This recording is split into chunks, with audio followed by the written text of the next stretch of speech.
Hello, I am Arvind Suresh. I'm currently at UCSF in San Francisco. And so at this year's ASH, I had a poster abstract where we were talking about different options for maintenance therapy for individuals who had high risk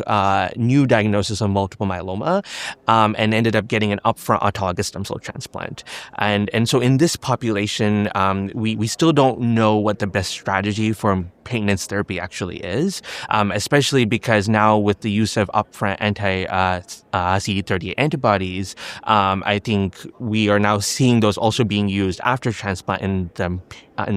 maintenance setting as well. And so we ended up doing a study where over the last 10 years at our center, we saw what were the outcomes of patients who underwent an autologous stem cell transplant upfront for a new diagnosis of multiple myeloma and were high risk, and also what their outcomes were with respect to PFS and OS with respect to the different strategies for maintenance therapy. And so overall in our cohort, we had a median duration of follow-up of 37 months, and the 3-year PFS was actually 78%, which is actually comparable to other studies that have already been done as well. I think in addition to that, however, we compared outcomes with different strategies that doctors at our center actually chose, and we were looking at what were the predictors of their improvements in survival. And so the two main things that we found was, one, that if you're able to actually deepen the response prior to transplant, so if you were able to get VGPR or better, that actually has benefit in terms of the PFS. And then we also found that the use of upfront anti-CD38 antibodies, for instance, with quadruplet induction regimen, also has an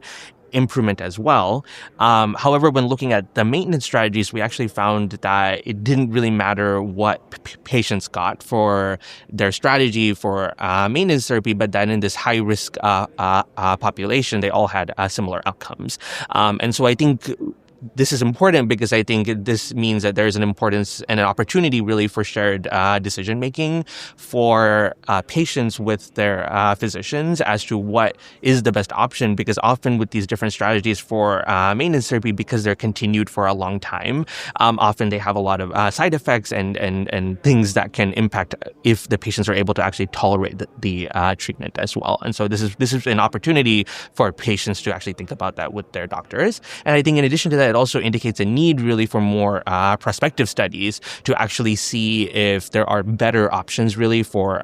maintenance therapy in this cohort, especially because even doing doublets and triplets in the maintenance setting had really a small impact on the PFS outside of getting the anti-CD38 antibodies during the start of therapy with induction. If our videos have helped you in any way, and you're able to, please consider making a donation to help us continue this important work. Your gift will go 3 times as far when we reach $500,000 by the end of the year. Every contribution, big or small, makes a difference, and we're deeply grateful for your support.